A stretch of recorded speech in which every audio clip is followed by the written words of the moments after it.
Well, hello there. My name is Ian, and welcome to my YouTube channel.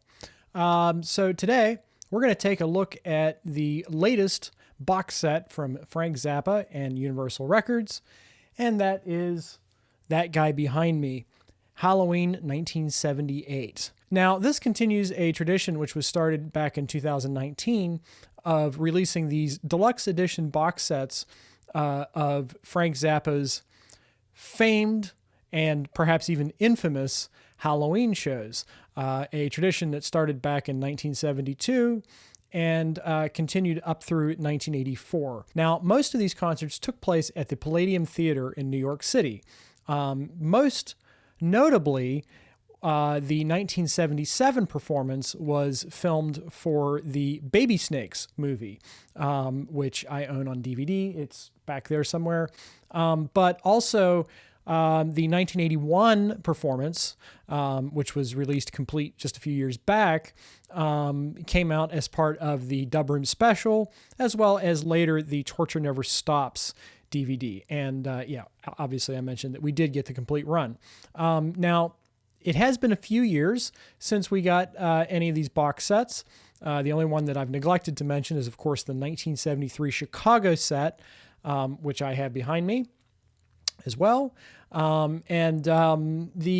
kind of packaging scheme that Zappa and Universal have picked up for these are these kind of novelty Halloween masks, usually Frank Zappa based around some sort of archetype. I think that the first time around we just got a Frank Zappa mask and costume, and then later we got the Frankenstein monster design, as well as the Vampire Frank. And I can't remember which order these box sets came out, but it had been a few years since, and for many people they were a little bit controversial. Like, people complained about paying extra for the masks and costumes and stuff, which I completely understand.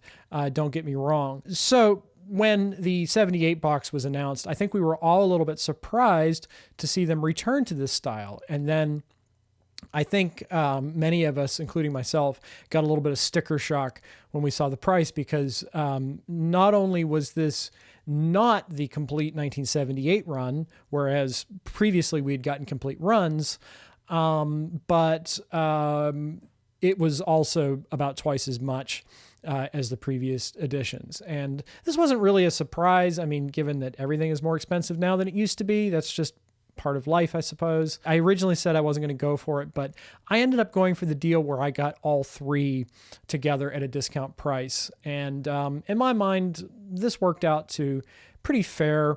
I was happy to pick up the other sets, which I didn't have. And to be honest with you, I've enjoyed listening to all three. So I can't complain too much. And I have to say that when I did open the package for the Halloween 78 set, I was very impressed by it. I actually think that this new set is better quality overall, even though you don't get the whole run. And there is a very good reason for that, which I suppose I could just explain that now. And that's that Frank's way of working is that he would physically cut into these tapes and spread them all around. And take, for example, You Can't Do That on Stage Anymore, Volume 6, which, if you look at the liner notes that Frank had written for that, you can see that there are recordings from all of these Halloween runs, with the exception of 73.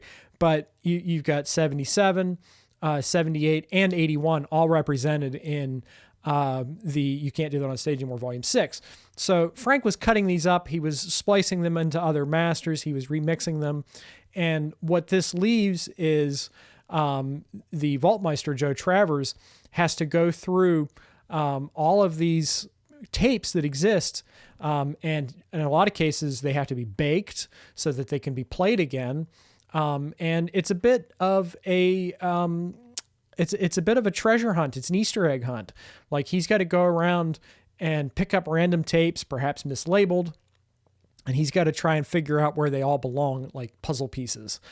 So the fact that we've only got two shows in this most recent edition is a direct result of the way that Frank worked, as well as the incredibly time-consuming process that it takes to recover all these tapes, to restore them, and to eventually remix them. So so the new set, I think, ups the quality in terms of the presentation.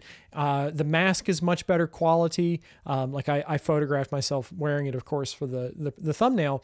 And I was just actually really impressed by how well, how well this whole thing is put together. However, I don't really think it is the mask that is driving the cost up.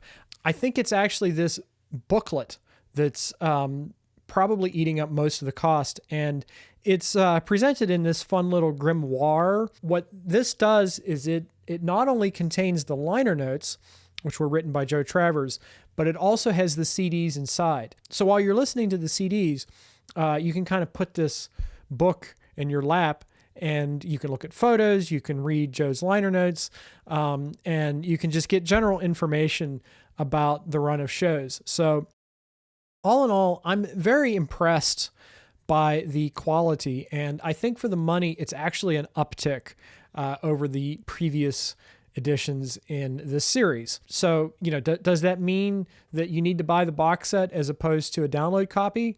That's totally up to you. Personally, I can't let go of physical products. I have to admit that I didn't get high-speed internet until I was in my 20s because I lived out in the country, grew up in the country. So there's always going to be a part of me that is going to gravitate toward these experiences. I like having the thing in my hand while I'm listening and kind of like imagining that I'm there. So I went for it. Does that mean you have to? No, absolutely not. Anyhow, what I'm going to do is I'm going to talk about this release. I have to admit that when it was announced, I was a tiny bit disappointed because this is not my era of Frank Zappa. My era of Frank Zappa is the 73 and 74 bands. And we've gotten a lot of that lately. And I think that a part of me had grown comfortable with that lineup of people like George Duke, Ruth Underwood, Chester Thompson, Napoleon Murphy Brock. I was just really in love with that lineup. And I think also I was hopeful that we would be getting the Bongo Fury box set next with a Dolby Atmos mix of the album. And when this was announced as the next thing, I was like, oh, okay. I was a little disappointed.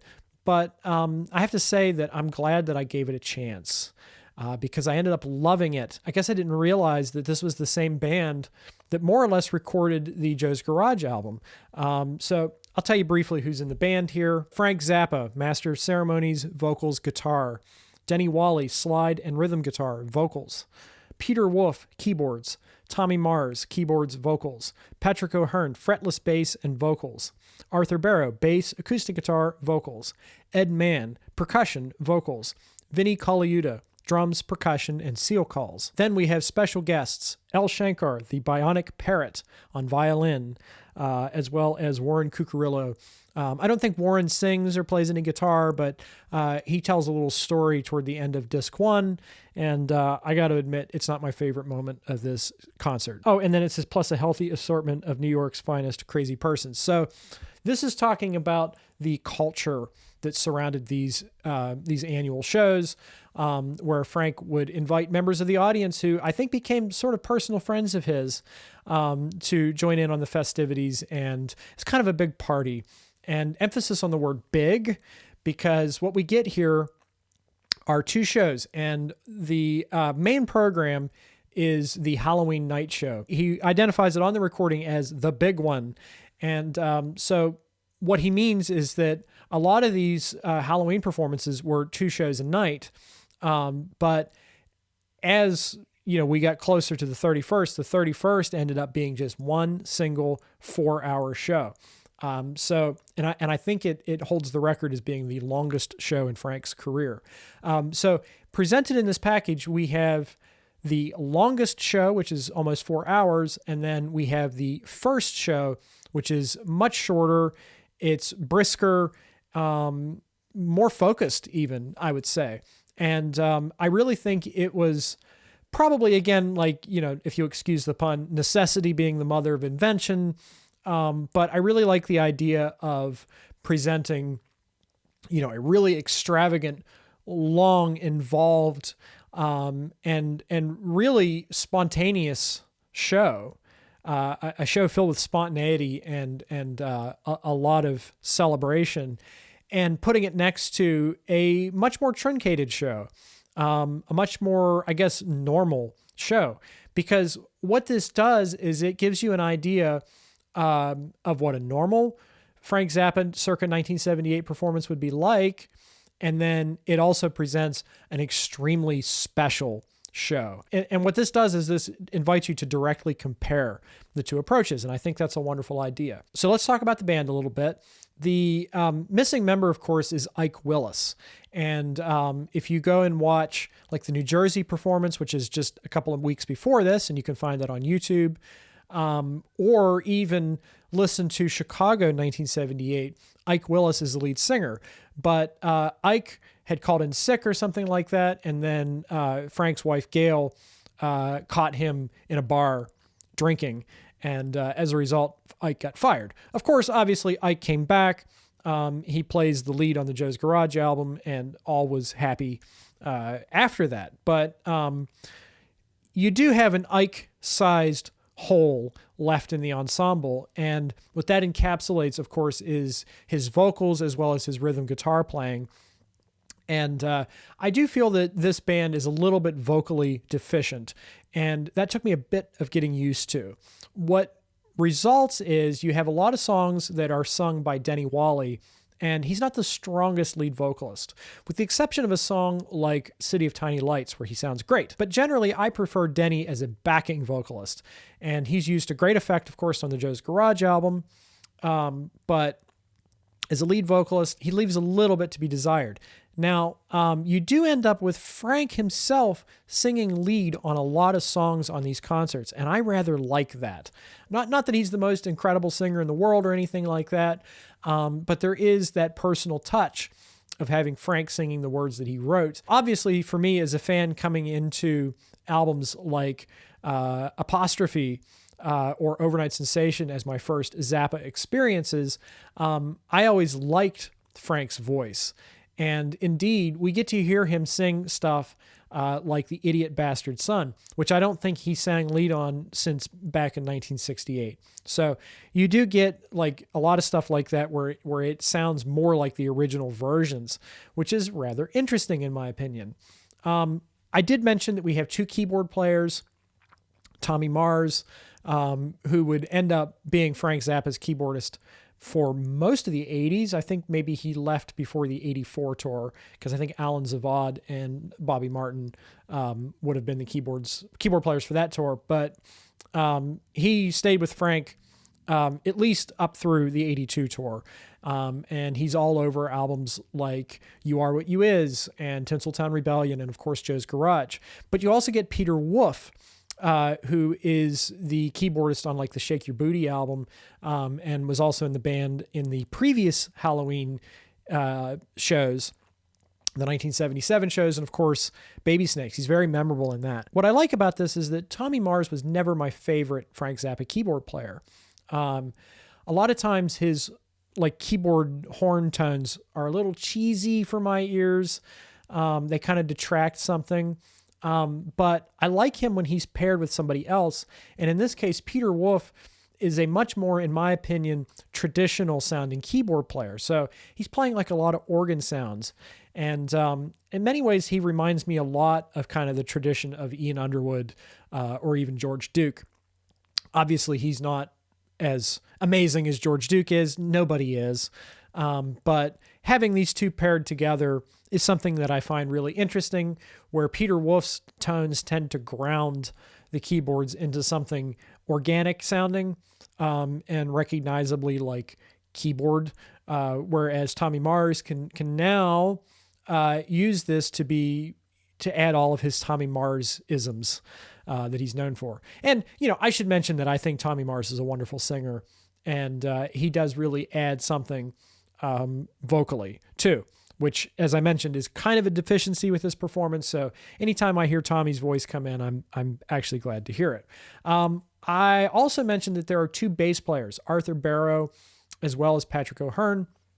Patrick O'Hearn, of course, was in the band the previous year for Halloween 1977 and the Baby Snakes videos. Patrick O'Hearn is mostly playing fretless bass, and you have Arthur Barrow on bass. And Arthur would stay with the band for the next couple of years at least. And, that's like the number one question that a lot of people ask me when I said that I'd heard this was, can you tell that there are two bass players? And to be honest with you, it didn't really stick out to me on the first couple of listens, but I noticed last night when I was listening to Don't Eat the Yellow Snow that you can definitely hear the two bass players working together. I don't think it's a case of both guys are playing bass at the same time all of the time. This isn't like a Miles Davis sort of situation. I think that sometimes one is playing bass and sometimes the other is playing bass, depending on the passage. But you do have those opportunities such as Don't Eat the Yellow Snow, where they are playing together, and you can definitely hear that there are two bass players. And then also you have Ed Mann, I mentioned, on percussion, and he's absolutely phenomenal. He has the unenviable position of filling Ruth Underwood's shoes, and that is a very, very, very large role to fill. What does Ed Mann bring to it? Well, he brings vocals, obviously, but he can also improvise. And Ruth Underwood herself has admitted to not being the greatest improviser. So I liked hearing Ed Mann improvise on certain songs. It kind of reminded me a little bit of like Carrie Miniere from Gentle Giant. That was really cool to hear some improv on vibraphone. And then obviously Vinnie Colaiuta is on the drums, one of Frank Zappa's most legendary drummers and one of the greats, in my opinion. What Vinnie brings is a fluidity to his drumming and his approach to feel and time. And this can be an amazing thing, especially on the Halloween night show, which is more kind of improvisatory and freeform at times. And Vinnie has the incredible talent of being able to predict where Frank Zappa is going to go next. And, who can do this? Like, this is just superhuman capabilities, in my opinion. And, when I first heard this show, I didn't love what Vinnie was bringing. And I think that a part of me wanted Terry Bozzio, because Terry Bozzio is one of my favorite Zappa drummers, and I kind of love the way that he attacks the compositions, whereas Vinnie's perhaps a little bit more subtle, and he takes more chances, and he can be more freeform and improvisatory. And this works really well for like the improvs, but it took me a little bit of getting used to his approach on, again, like songs that the drum parts are baked into my memory, like Don't Eat the Yellow Snow, St. Alfonso's Pancake Breakfast, and especially like the Rollo Interior. I'm still not a huge fan of what Vinnie's doing, specifically on the Rollo Interior. But otherwise, I really have warmed to his playing quite a bit through listening to this. And as I said, he's absolutely one of the greatest musicians of all time, and especially one of the greatest Zappa drummers of all time. So let's talk about the set lists. And there are some definite similarities and overlap between the two shows, but again, the approach is very different. So on both shows, you get kind of a mixture of kind of late 70s Frank songs, a lot of Sheik Yerbouti and Joe's Garage and You Are What You Is material. And the amazing thing is that none of those albums had come out yet. Obviously, most of Sheik Yerbouti had been recorded in 1977, but hadn't come out yet due to the Warner Brothers dispute. And this dispute led to what a lot of fans, especially myself, I think, kind of think of as a bitter period in Frank's history. But thankfully, there's none of that here. He does not come across as bitter. In fact, he comes across as being in a great mood and having a great time. So yeah, you're hearing a lot of material here that hadn't been released yet. And it's very interesting to me that not only do you get some really nice stuff from like the Sheik Yerbouti album and Joe's Garage, which would be released the following year, but there's like a third of the You Are What You Is album here, which is incredible that stuff had been written and was as developed as it was at this point. So again, on the 27th of October, 1978 show, which is identified as a bonus show, you get songs like Dancin' Fool, Easy Meat, Honey Don't You Want a Man Like Me, Keep It Greasy, Meek Shall Inherit Nothing, City of Tiny Lights, Pound for Brown, Bobby Brown Goes Down, Conehead, and of course the dance contest on this set was released on Tinseltown Rebellion. Get the Black Page, Little House I Used to Live In, Magic Fingers, Yellow Snow Suite, including the Rollo Coda, which is just terrific and hilarious. And you get Dynamo Hum, Camarillo Brillo, Muffin Man, and finally Peaches and Regalia. So a fairly standard set, again, of a lot of late 70s material with a few nuggets thrown in there. The absolute highlight to me of this set, the first show, is A Pound for a Brown, which is nearly 16 minutes long. El Shankar comes out and duels with Frank, kind of a violin and guitar thing going on, and it is mesmerizing. So that's a highlight for the first show, but I would also recommend the first show again because it's a very succinct and immediate performance of the songs. That you can tell they're a little bit rushed, but this can sometimes be a strength for me because it's it's like it says what it needs to, and then we move on to the next song, and I really like that approach. It means that if I'm in the mood for this band and I don't necessarily want to invest 4 hours, I can listen to this show. And some people have said that this is the worst show of the run. And I just, I haven't heard every show, so I can't comment, but I definitely don't think that it's the worst show. And I can't imagine listening to this thinking that it's the worst anything, because it's a terrific performance. It's full of a lot of spirit. And again, very concise versions, which I do like. Like the improvs are very tasteful and not, they don't necessarily overtake the compositions. Now, on the Halloween night performance, Frank says that they're going to play their normal show, which they pretty much do. The Black Page doesn't get performed on the Halloween night show, and I think there's one or two other things that don't get performed either. But we open with Ancient Armaments, which of course was released as the B-side to the I Don't Want to Get Drafted single in 1980. But this is the full version, and it sounds terrific. We'll talk about the sound quality, hopefully, when I'm done talking about the set list. But yeah, we get Dancin' Fool, we get Easy Meat, we get Honey Don't You Want a Man Like Me, we get Keep It Greasy.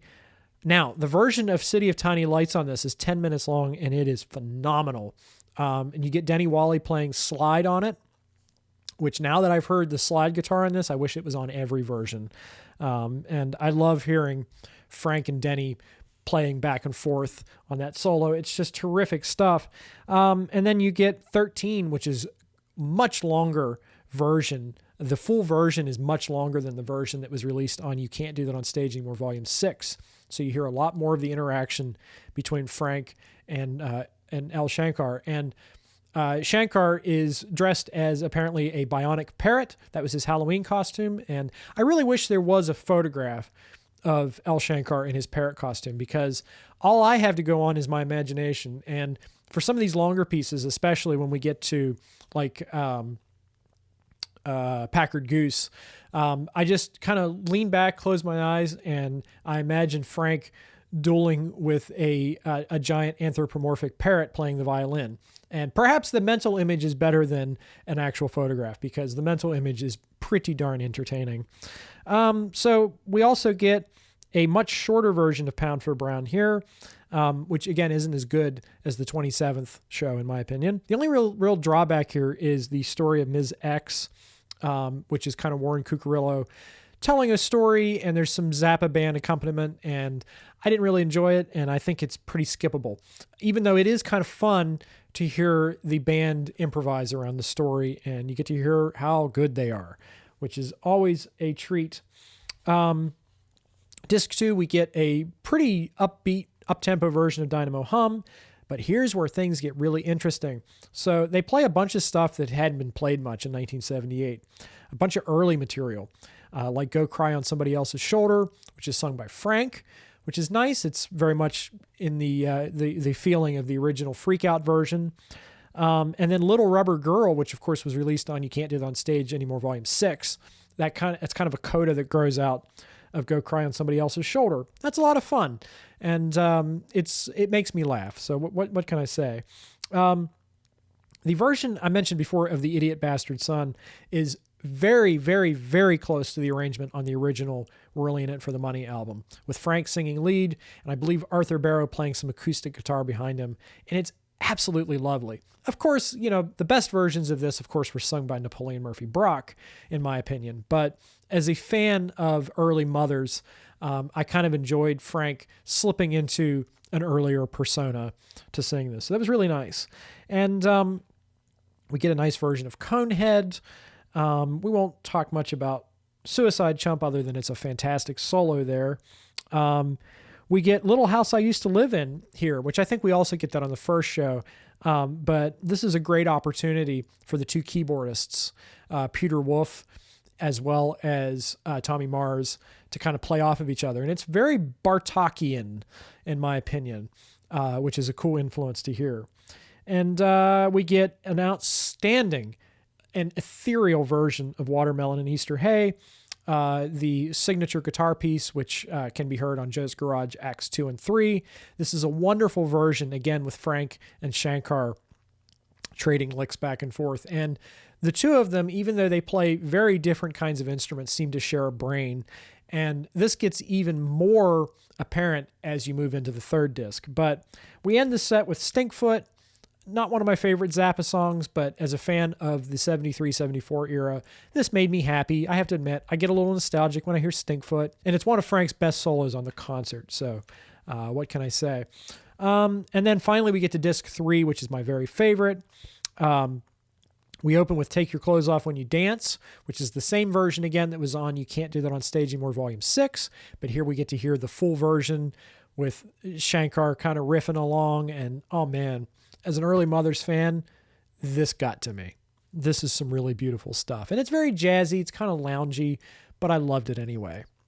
We get a great version of Peaches and Regalia, which is kind of the Peaches 3 arrangement that you hear on Tinseltown Rebellion. It's kind of an early version of that. We get Strictly Genteel, which is, again, one of my very favorite Frank compositions. And even though the performance is a little tentative, it's not as great as, say, the 81 performances of that, which are unbeatable in my opinion, but it's always great to hear that song. We get Sofa number 2 with Frank singing the German lyrics. Incredible. But here's the centerpiece, a nearly 20-minute version of the then unreleased Packard Goose track, which is one of my very favorites from Joe's Garage. And here, we hear that the song was very well developed. Frank is singing lead, which is interesting, but it does mean that we don't get to hear him playing rhythm guitar, which his rhythm guitar playing on the studio cut is very, very good. So I like that he added that for the studio version, and I like the fact that Ike Willis sings it, but it was kind of cool hearing Frank doing it. And I also liked that the piece was developed enough that they already had the information is not knowledge and the music is the best. That moment is there, and it amazes me that he had already kind of thought of that. And made me wonder, like, how much of the Joe's Garage album was written and developed by this point, or did he come up with that kind of storyline and then just sort of throw in some stuff that he already had written that fit the theme? Very interesting. What I kind of gained from this in listening to it was the desire to have a Joe's Garage box set. So hopefully that's going to come along and we don't have to wait too long for it. Because now my curiosity is piqued about this era and this band. So we get a great version of Magic Fingers. We get the Yellow Snow Suite again. It's debatable which concert is better. In some ways, I kind of like the earlier show version of this better. But the Halloween night show is fantastic. And, the real kind of feature, I think, is hearing the Rollo coda, which is hilarious. It's definitely a parody of kind of really operatic and classical singing. with these just goofy lyrics that make me laugh so much. And the delivery of them just absolutely cracks me up. So loved hearing this. It's very similar again to the arrangement from You Can't Do That on Stage Anymore Volume 1, which is from a year later. So if you like that version, you're probably going to enjoy this one too. But then afterwards we get Camarillo Brillo, Muffin Man, always a great Zappa solo vehicle. However, the absolute highlight of this box set for me, the entire 5 discs, is the final track on Halloween Night. And that is Black Napkins, which kind of gradually morphs unexpectedly, I think, even to the band, into the Deathless Horsey. Here we have some of Frank's most impassioned and ethereal playing ever. And I got to admit, I'm not too tough to admit it, this brought a tear to my eye. I don't know why, but his playing on this really, really profoundly moved me. And I thought it was absolutely gorgeous. And anybody who says that Frank Zappa had no feelings is wrong, because I have feelings, and he reached me with this. So there's definitely some passion whenever this particular piece comes up. And I've loved every version of Black Napkins, but this might be my favorite. And just the way you hear Frank starting to go outside the key, he's starting to explore more. The band's kind of following him, and he must have just like non-verbally cued in the Deathless Horsey, but it just morphs into that section. And you have Frank and Shankar playing off of each other. And what's interesting about the way that those two play is you would think with a guitar solo and a violin solo, an electric violin solo, playing together, that what you would end up with something that sounds like two solos going at the same time. But actually, no, they sound again like they share a brain. And there's Shankar's playing harmonies off of Frank's leads and kind of joining in with him. And I don't know how much they rehearsed this, but it's just incredible the amount of telepathy that exists among these three guys: L. Shankar, Frank, and Vinnie Colaiuta. Those three on stage together are absolutely unbeatable, and it makes for a very entertaining and enjoyable and enriching listening experience. And, hey, I'm starting to be the type that says all Frank is good. If you would have told me a year ago that I would be this excited about a late 70s performance, I'd have told you were nuts. But this really won me over. And, I just can't wait to see what's next from them. I'm guessing that we're going to get the Bongo Fury set next, but I kind of would like to hear some 79 material, again, going into Joe's Garage, because I think Joe's Garage is maybe one of his best records, especially, of that time, kind of late 70s period. Now, let's talk about the sound quality a little bit. I know this video is going on a bit long, but, it's worth it. This is the big one, as Frank says. So, sound quality is fantastic. Let me just say that. Craig Parker Adams did the mixing.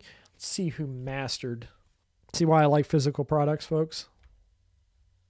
John Polito, Audio Mechanics. So John Polito did the mastering. Craig Parker Adams did the mixing. And of course, Joe Ciccarelli did the recording.